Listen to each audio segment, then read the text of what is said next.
I'll start with you. How, in your view, did Trump impact the campaign this week in contrast to week one? Well, obviously, it was a dramatic impact in the sense that he took his war against Canada around the globe. So now it's a world war, and that puts Canada in just as bad, if not a worse spot. We saw the carnage on the markets, we see the upheaval, we see layoffs, and it's likely to mean that we're going to see, for the balance of this campaign, other consequences, real life consequences, not just talking about politics, but people are going to lose their jobs. Plants are going to be laying off lines and workers. And so that's going to confront and demand attention throughout the rest of this campaign. And, if there was any question as to whether or not Donald Trump tariffs and the economic carnage that he's unleashing is going to be the ballot question, I don't really think you can continue to ask that question sensibly at this point. The reality is that he eclipses everything else. It's put enormous economic insecurity at the heart of this election. And it's not just a Canada question now. It's a worldwide question, and therefore it will be inescapable. Does the fact, though, James, that it has become more of a worldwide question this week impart any differences on the Canadian campaign insofar as Scott's point about it being the big ballot question? Yeah, well, in the sense that, people are still reacting, but the long-term response on the policy side from different countries around the world is going to vary from one country to the other. And, the impact of this on the geopolitical realignment of people away from the United States of America economically, politically, and frankly, morally, as long as Donald Trump is president, is going to cause a lot of countries to do a lot of different things. So I think the public is still going to be reacting to Donald Trump, but also they may well pivot to the proposition that Pierre Poilievre has put in the window, right? Which is, this isn't just about the next couple of weeks. Now we know that Donald Trump is a threat, not only to Canada, but to the world economically. So we need to be prepared not just to weather the storm of the immediacy of the current tariffs, but think about the long-term economic stability of Canada. And do you want to trust Canada for the next 10 years, people who had the last 10 years, where we had pretty much a completely blown decade, where you had 22% growth in per capita GDP in the United States and 0.5% per capita GDP growth in Canada over 10 years. Do you want 10 more years of that, or do you want to go a different way?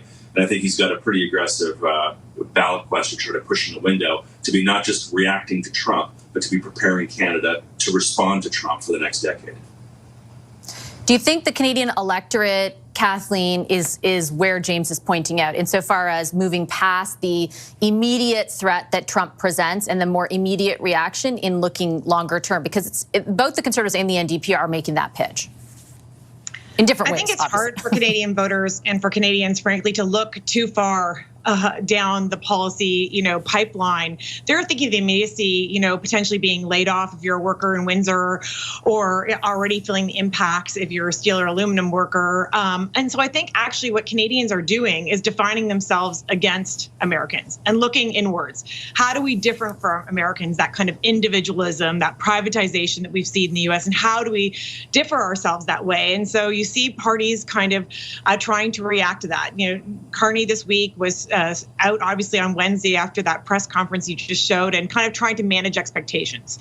Pierre Poilievre came out and finally dealt with the issue of Trump, and maybe not in an authentic way, but kind of tried to take it on. You saw Jagmeet Singh actually turn inwards and say, hey, what can we as Canadians do, and put out his policy of victory bonds. I think that increasingly Canadians are going to be looking towards what things we can do as a country and what we can do for ourselves, and looking at some of the policies that the parties put forward and see if that lines up with where their ballot goes.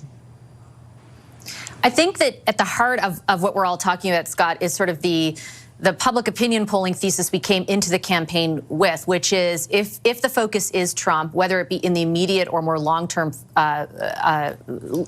more long-term, the advantage was to the Liberals, clearly with their ability to close the gap. The question 2 weeks in is, does it remain there? Or is it possible, particularly with the not a pivot but pivot that did occur from the Conservatives this week, like to change that calculation or the thesis as it's been accepted over the past few weeks?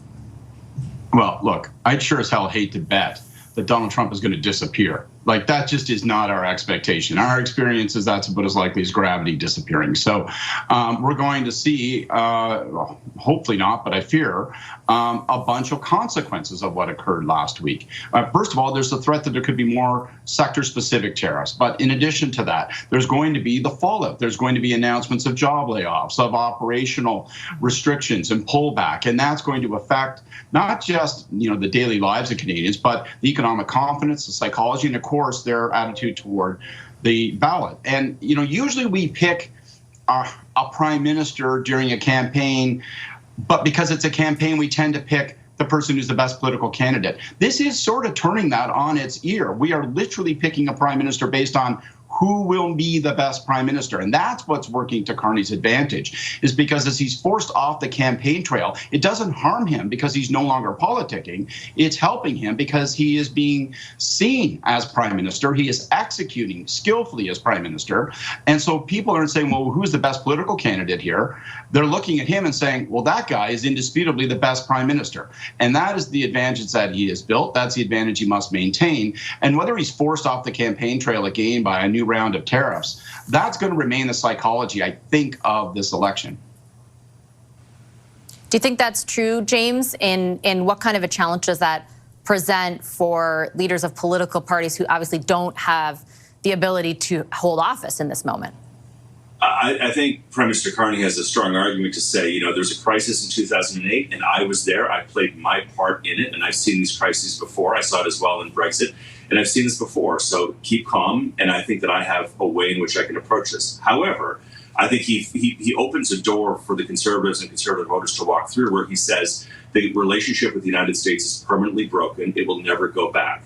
So we need to rethink Canada. Well, that now, again, as I said earlier, that opens the door for the Conservatives for the proposition that if we're gonna have a new approach to Canada's relationship with the world beyond the United States, then do you really want to do that with a party that blew the last 10 years of governance and economic fiscal mismanagement of the country? So I think there is an opportunity for Pierre Poilievre to step through that. However, we've got 3 weeks left in the campaign. We've got a couple of leaders' debates. I think the independent and undecided voters are disappearing very quickly. And if they're forced to make a decision right now within the immediate context of Donald Trump being obsessed with being in the news and being at the top of mind, then that may advantage Carney. But again, Mark Carney is maybe showing a little bit of political experience by saying that this is a permanent thing. We need to pivot and move forward. And the Canadians say, well, if we're going to pivot and move forward, I'd like to pivot away from the last 10 years because it hasn't been great. If there's another leader who's at a disadvantage with what James and Scott just laid out, it's Jagmeet Singh. Nanos Research, our pollster here at CTV, Kathleen is projecting that his seat is even competitive at this point. What do they have to do over the coming weeks to try and I know the constant argument they're putting forward, we've been low at the beginning before, but this is a unique election, as all three of you have spelled out, right?